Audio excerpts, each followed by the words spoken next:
Buenos días a todos. El webinar de hoy ha tenido muchísima aceptación, la verdad, en LinkedIn. Sois muchos los que os habéis mostrado interesados en el tema, lo cual me hace pensar, y es muy bueno esto, que cada vez más estamos más concienciados de que los contratos internacionales se tienen que firmar con firma digital y remota y que su utilidad viene marcada por la evidencia de que una firma física en los contratos internacionales es absolutamente poco práctica, porque tienen que estar las dos personas presencialmente en el mismo acto, o si no, enviarlo de una manera muy poco coherente a través de un PDF grabado, etcétera, y muy poco segura.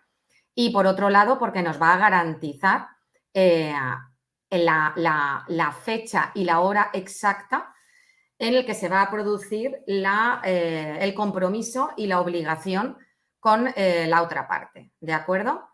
Bueno, lo primero voy a empezar hablando brevemente de la importancia de la firma de los documentos y el por qué considero que tienen que estar certificadas y tienen que ser de alguna manera validadas, ¿de acuerdo? Bien, en primer lugar, la firma de los documentos tiene dos posiciones, ¿de acuerdo? En primer lugar, hablamos de la identificación de las partes, la identificación de cada una de las personas firmantes. Esto tiene dos posiciones. Una posición activa que demuestra y que sirve para manifestar de manera inequívoca nuestra voluntad de comprometernos a las obligaciones que están suscritas dentro de ese documento. Y tiene una posición pasiva que nos hace tener esa garantía de que la otra persona es la que lo ha firmado y por lo tanto le podemos atribuir, en el caso que sea necesario, la autoría de la firma de ese documento. ¿Por qué esa firma estamos afirmando en este webinar que tiene que ser de una manera digital y que su validez va a venir condicionada a la carga probatoria que tenga esa firma y esa identificación? Bien, ¿qué beneficios tenemos con esta firma remota certificada? Bueno, pues en primer lugar que no se puede alterar el contenido del documento a firmar. Vosotros, los que sois abogados, estaréis acostumbrados, igual que yo, a lo que nos han enseñado de toda la vida y además, sobre todo, los notarios con muchísimo más hincapié, a que había que firmar en todas las páginas del documento y que además firmáramos incluso rozando el texto para evitar que se nos pudieran colar cláusulas, etcétera, y que nunca quedaran espacios blancos dentro del documento que pudieran hacer que después se insertara algún texto que no estaba autorizado por nosotros. Bien, con la firma remota digital, al ir el documento en un único PDF inalterable, ya no hace falta todo esto y tenemos la garantía de que ese contenido nunca se va a alterar. Por otro lado, al no ir en un formato foto, no van a poder utilizar nuestra firma para otros fines que no sean aquellos para los que nosotros lo hemos depositado y que ha quedado, por lo tanto, certificado. Vamos a tener la garantía de que nadie va a recibir la copia hasta que todas las partes han firmado. Esto es muy útil porque muchísimas veces y en muchísimos casos me he encontrado con que se firma el documento y después surgen discrepancias. Y para lo bueno y para lo malo, pues tenemos un documento firmado por nuestro cliente en un PDF alterable, pues por ahí, a utilización de quien le quiera dar un mejor uso. Y luego, y por último, y no menos importante, vamos a tener una custodia encriptada del contenido en un sitio imparcial y seguro, como es una custodia notarial. ¿De acuerdo? ¿Por qué es importante esto en los procesos internacionales? Bien, no solamente por la importancia normalmente de esos contratos, ¿no? Digamos, en contratos locales, pues se firman documentos quizás pues, por cuantías más pequeñas o incluso con contenidos muy limitados y sobre todo también limitados en el tiempo. Pero la contratación internacional, per se, suelen ser operaciones muchísimo más complicadas, muchísimo más cuantiosas en cuanto al riesgo económico. Entonces, es importante tener la garantía de que la firma de los documentos es la correcta, ¿de acuerdo? Es decir, de que tenemos garantía de que las personas identificadas como tal son las que han firmado el documento y en qué momento y lugar lo han firmado. Bien, pero no es menos importante también darle agilidad. Es decir, que nosotros como profesionales o bien nuestros clientes en su ámbito diario puedan firmar los documentos desde cualquier móvil, desde cualquier tablet, en cualquier momento, sin tener que estar esperando a que lleguen al despacho, la secretaria lo imprima, firman en papel, se escanea, después se vuelve a enviar, la otra parte tiene que hacer el mismo proceso, etcétera, lo cual demora los procesos de finalización de la negociación. Y este elemento de rapidez es un elemento de ahorro de costes. No solamente los de recursos humanos y de tiempos que nosotros invertimos en este proceso, sino porque cuanto antes empecemos con la, digamos, con la ejecución del contrato, con el contenido del contrato, cuando empecemos a trabajar, pues antes empezamos a generar beneficios para la empresa. ¿De acuerdo? Y por último, evidentemente, el efecto del impacto medioambiental por la reducción de papel. ¿De acuerdo?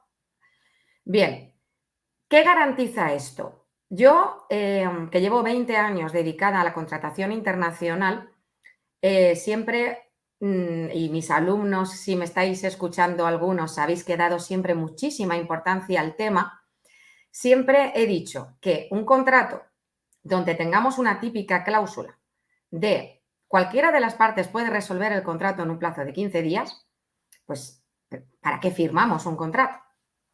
¿Para qué? Si cualquier momento lo podemos romper.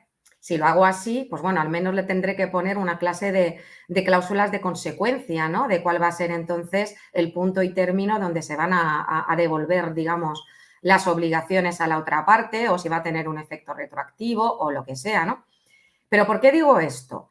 Pues porque los contratos firmados lo que tienen que servir es para tener fuerza de ley. Es decir, tienen que tener un elemento disuasorio de que nadie va a discutir su validez y de que lo que se ha pactado y se ha hablado en negociaciones previas ha quedado plasmado en ese contrato, configurando la voluntad inequívoca de ambas partes firmantes. Entonces, ese elemento disuasorio es el que nos va a permitir poder exigir el contrato. Yo, en contratación internacional, cuando los clientes me venían a preguntar sobre los contratos y después de muchísimas negociaciones con determinados países, ¿no? Empresas de otros países, yo les decía, digo, en España tenemos una mentalidad muy romana, en el sentido de que un contrato firmado es un contrato firmado con sangre. O sea, el cliente muchas veces, incluso en cosas que se había equivocado o lo que sea, me venían al despacho y la típica pregunta era, letrada, ¿qué hago? Porque está firmado. Y como está firmado, Dios mío, esto es ley, esto es fuerza divina. Y sin embargo, en otros países, pues la firma de los documentos, pues no le dan la misma validez, le dan muchísima más validez a los acuerdos verbales o incluso, aún firmados, pues los encuentran, digamos, todavía sujetos a mayores negociaciones o renegociaciones o incumplimientos parciales. ¿De acuerdo? Entonces, en cualquiera de los casos, por lo menos en España y a nivel europeo, la firma de los contratos importa. Y por lo tanto, ese elemento disuasorio va a estar, digamos, va a ser un elemento que va a jugar a nuestro favor. Y el hecho de que esté firmado y además custodiado notarialmente y además con un reporte donde nos dice exactamente quién firmó, en qué momento firmó, desde dónde firmó, dónde estaba geolocalizado, pues ese elemento disuasorio lo va a reforzar. Y evidentemente el elemento disuasorio tiene la contrapartida del elemento coercitivo. Si la otra persona sabe que no hay dudas de que lo ha firmado, de que no es discutible su voluntad en aquel momento de firmar esas obligaciones, pues vamos a poder tener ese elemento coercitivo de exigirle que cumpla con lo pactado. Bien, dicho lo cual, vamos a empezar a hablar de la parte gruesa, ¿no? Es decir, estamos en contratos internacionales y entonces la primera pregunta que siempre a cualquier abogado nos surge es, bueno, pero ¿va a valer esta firma digital en el lugar donde se firma o va a valer con un contrato firmado con Colombia o con México?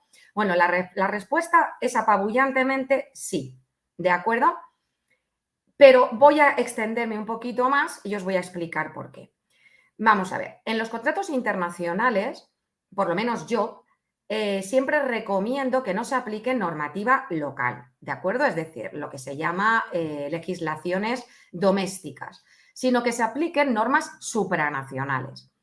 Estas normas supranacionales, que al final están consideradas y que generadas a través de convenciones internacionales, cámaras de comercio, etcétera, asociaciones internacionales. Estas normativas supranacionales tienen todas un elemento común, que al final se refleja en todas las legislaciones, ¿de acuerdo? Pero estas las conocemos y entonces son fácilmente, digamos, aplicables y son fácilmente aportadas al contrato a tenor de una sumisión expresa, ¿de acuerdo? Tienen este elemento común, que es la voluntariedad, ¿de acuerdo? Al final, en todas las legislaciones pueden haber requisitos de forma en jurisdicciones como pueden ser las laborales, familia, herencias, etcétera, que van a ser desde luego en cada país de una manera muy clara, muy sesgada en cada país, porque depende de la idiosincrasia propia, ¿no? Hablamos, por ejemplo, de la edad para obligarse, es decir, la edad legal para poder comprometerse legalmente a la vigencia de un contrato, etcétera, ¿no? O formas del contrato, si tiene que ser en documento público con determinadas formalidades. Pero en los contratos mercantiles hay unanimidad. ¿Por qué? Porque todas las legislaciones, por lo menos las que yo conozco, y desde luego si aplicamos, por si acaso hay alguna que se nos cuela, todas las normativas supranacionales, lo único que piden a los comerciantes, y para eso están hechas, es que muestren su voluntad de cumplir, que no haya dudas con respecto a cómo se han comprometido a cumplir con la obligación. Incluso en determinadas normativas supranacionales, como los principios UNIDROIT, dan un efecto incluso positivo al hecho de que la persona que incluso se ha obligado, dando esa apariencia de apoderamiento, ha vinculado a la empresa, incluso aunque bajo normativa de su propio país no pudiera comprometerse a ese apoderamiento, es decir, a ese compromiso de voluntades para con la empresa. Entonces, es importantísimo aquí el que esa voluntad quede manifiesta. Y precisamente para eso no vale una firma manuscrita.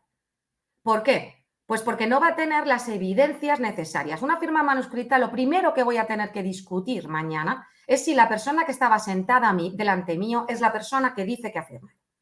Esa sería la primera, en la frente. Entonces, no me sirve. ¿Me va a servir una firma con firma remota en un PDF editable? Pues bueno, probablemente no voy a tener que discutir que el email donde lo ha recibido el PDF es de la persona que estaba firmando. Pero como luego lo ha tenido que descargar y lo ha tenido que firmar, me voy a tener que enfrentar a un posible hackeo del mail. Es decir, aquí hablamos de evidencias. Como veis aquí, yo os pongo en la diapositiva pues alguna normativa nacional, por no ponerlas todas, y la Convención de Viena.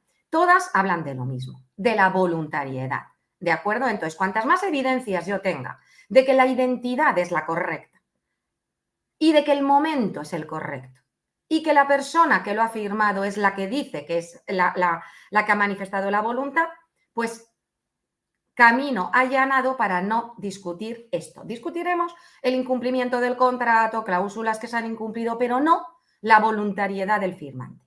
¿De acuerdo? Ya ahondando más en lo que es la firma digital, es decir, lo que es la firma remota, pues ya tenemos reglamentos. Os pongo aquí las 4 leyes de referencia o 4 normativas de referencia, pero principalmente yo voy a hacer referencia a la primera, ¿de acuerdo? Al Reglamento 910 de 2014, que es el que básicamente nos dice qué requisitos tiene que tener una firma, básicamente para que el juez no me la discuta, no me diga que no sabe de qué estoy hablando y por qué le aporto algo que él no está acostumbrado a ver, ¿de acuerdo? ¿Qué hace esta normativa, este reglamento? Bueno, pues hace 3 puntos fundamentales. El primero, marca por primera vez la distinción de los distintos 3 tipos de firmas, la simple, la avanzada y la cualificada. ¿Y por qué los distingue? Los distingue simplemente para dar determinadas calidades de autenticación a cada una de ellas. Evidente. No es lo mismo una firma que queda identificada únicamente pues, con un PIN, como puede ser la simple, a una firma avanzada como es la que vamos a presentar hoy, que tiene distintas evidencias, como puede ser un SMS que recibe en el teléfono móvil, con lo cual hay una titularidad de ese teléfono móvil de la persona que lo está firmando, unida a un email, unida a una firma manuscrita, unida a una geolocalización, etcétera, ¿de acuerdo? Y la última, la cualificada, que básicamente, pues la de la moneda y timbre, ¿de acuerdo? Que es la que básicamente utilizan para administraciones públicas, pero que para contratos internacionales no nos hace falta. En segundo lugar, equipara la firma electrónica con la firma manuscrita. Es decir, ya deja atrás esa distinción de no, tiene que ser que se vea el boli, ¿no? Que se vea, sino que ya identifica y valida el hecho de que la firma electrónica puede tener los mismos elementos de comprobación de la veracidad que la que está plasmada en un documento físico. Pero lo más importante para mí es el reconocimiento explícito de la admisión de este documento como prueba en juicio. Es decir, el juez no puede descartar por el hecho de que sea una firma electrónica que no es válida. ¿De acuerdo? Tendrá que, si se discute la validez de la firma, tendrá que buscar los elementos probatorios de igual manera que haría con una manuscrita y que en este caso, vamos a ver, tenemos muchas más garantías, pero no va a poder descartarlo por el mero hecho de ser electrónica. ¿De acuerdo? Con lo cual, conclusión, ¿importa que sean firmas simples, avanzadas o incluso cualificadas? Única y exclusivamente por los elementos e indicios probatorios que tienen cada una de ellas. No puede discutirse que sean válidas, sino la cantidad de elementos distintivos y probatorios que tengan. Bien, ¿qué elementos probatorios vamos a ver hoy que tiene la firma que nosotros estamos ahora mismo presentando, que es la de Beca Software, en colaboración con la certificadora Validate ID? Pues tiene 10 elementos que aportan robustez a la firma. ¿Qué significa robustez? Pues que es indiscutible. ¿De acuerdo? Tenemos la dirección del email del firmante. Tenemos la dirección IP desde la que se ejecutan las operaciones. Tenemos un número móvil, que es donde se recibe el firmante un código SMS. Tiene una clave de firma de un único uso por firmante. Tienes además la firma manuscrita realizada sobre un dispositivo que va a permitir también un análisis caligráfico. Tenemos una geolocalización. Tenemos el navegador, Chrome, etcétera, desde el que se realizó el proceso. Tenemos un certificado por cada una de las firmas del documento. Tenemos un sello de tiempo, es decir, en qué momento se ha hecho. Y tenemos una firma con un formato con alta garantía de perdurabilidad, es decir, de examinar la trazabilidad. Esto lo convierte en firmas robustas. Además, ¿qué seguridad nos da? Pues en primer lugar, que como no se puede modificar, como he dicho al principio, ya no hace falta firmar todas las páginas. El documento es inalterable y por lo tanto, con que aparezca al final es suficiente. La información, además de ese documento, que las partes reciben cada uno su copia de una manera muy visual, todo el mundo tiene todo organizado, en el sistema queda guardado automáticamente, pero además queda cifrada la información biométrica de la firma y se mantiene bajo custodia notarial.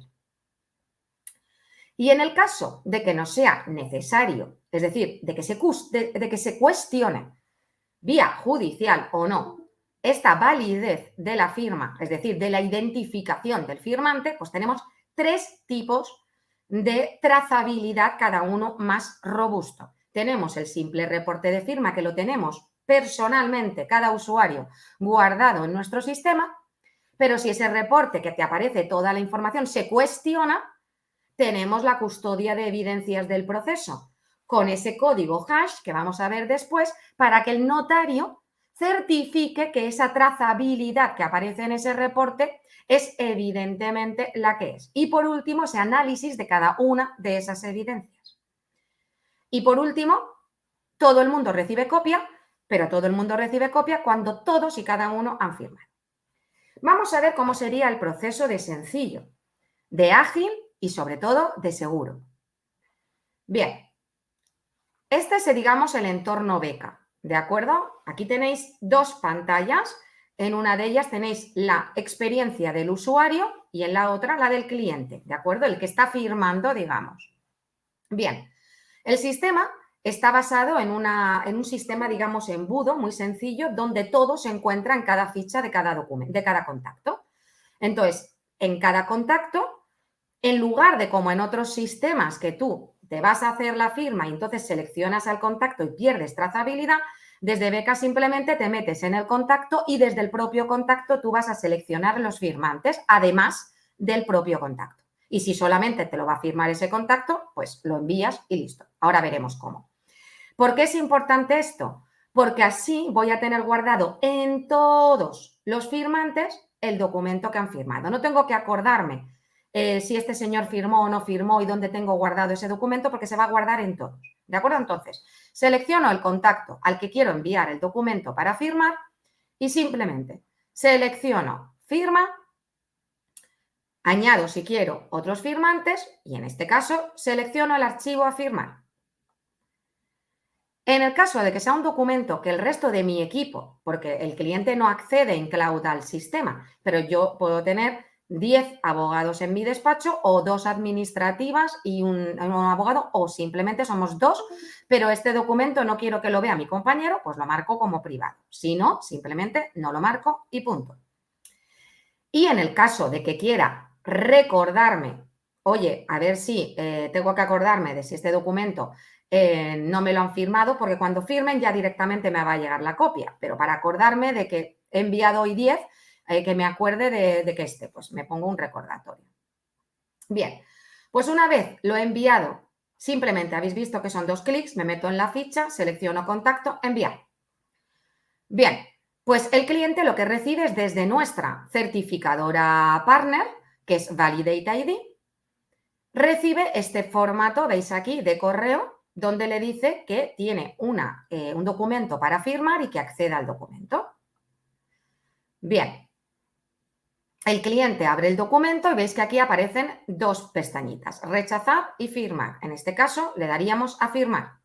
El cliente recibe un código SMS que inserta en esta pantallita.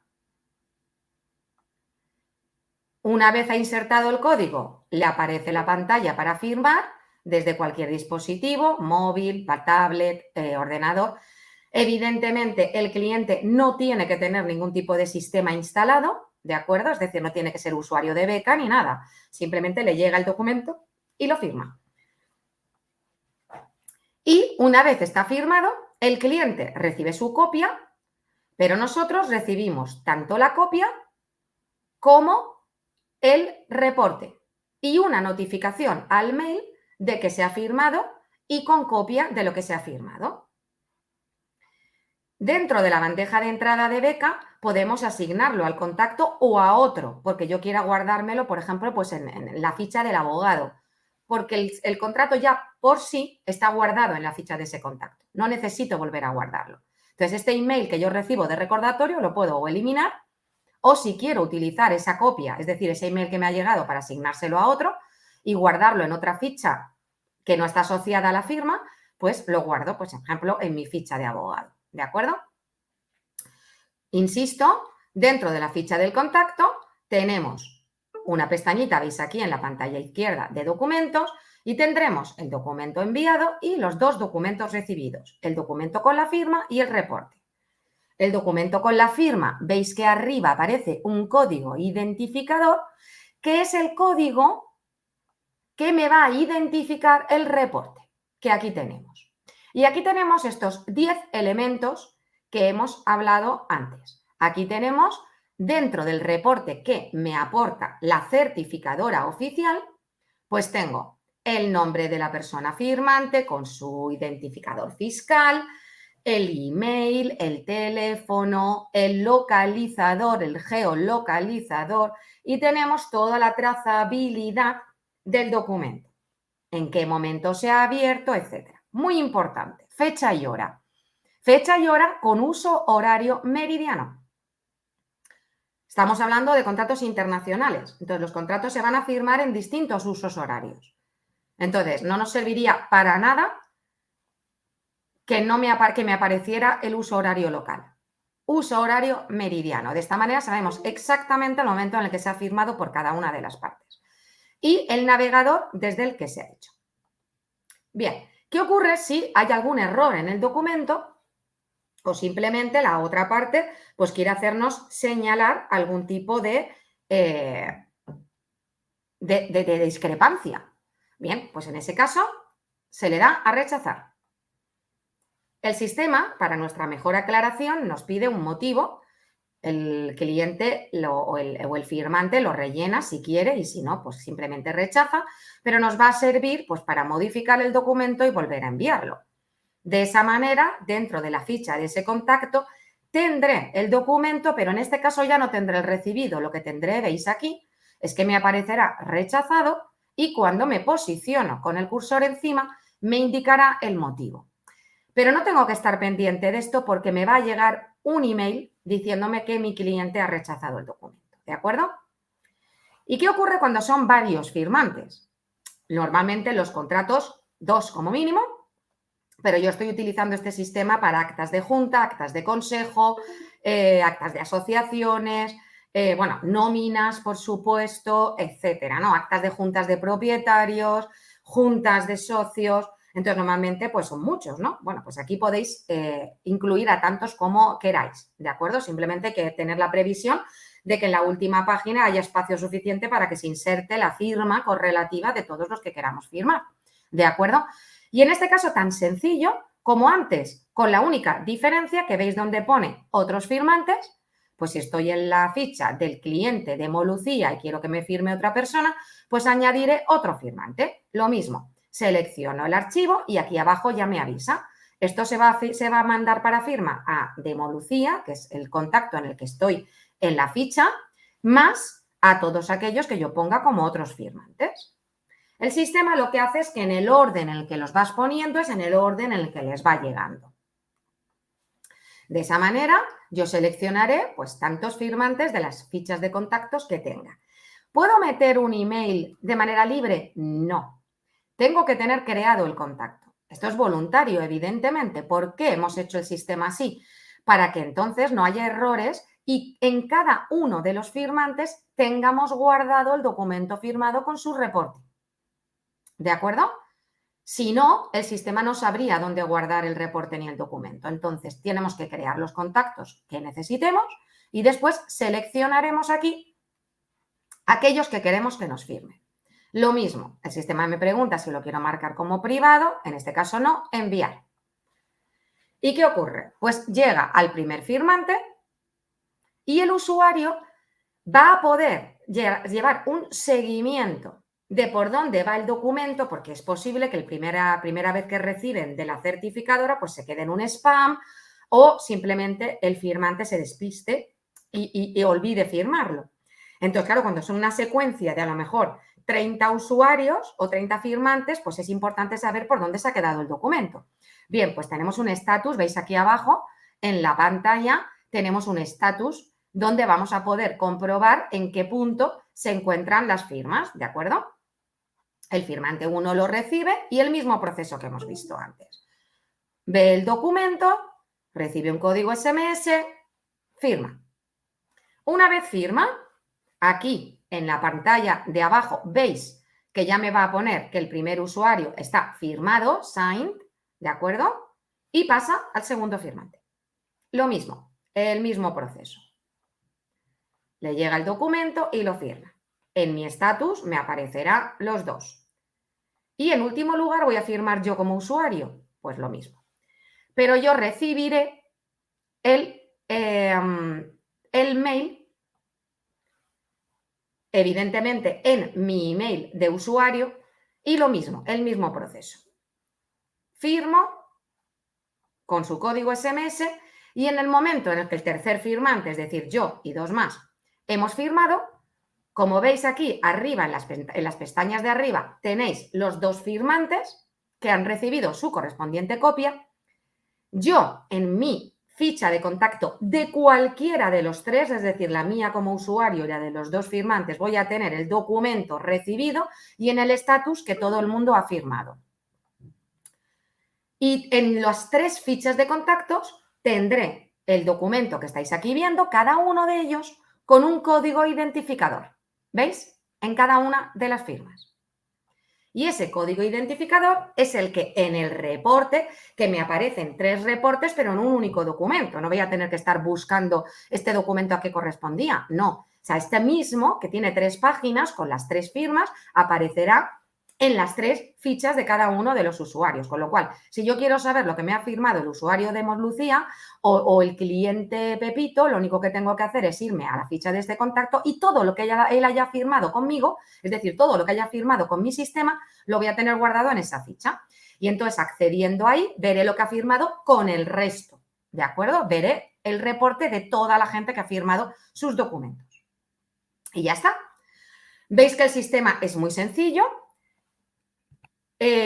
Quizás la parte más complicada es comprender la validez legal, pero que espero haber dejado bien clara, es decir, de que en contratos internacionales no es que sea conveniente, es que lo veo absolutamente imprescindible y también para contratos y documentos españoles, es decir, de régimen nacional, porque nos va a eliminar de la ecuación la duda de la identificación del firmante y de su voluntad de compromiso.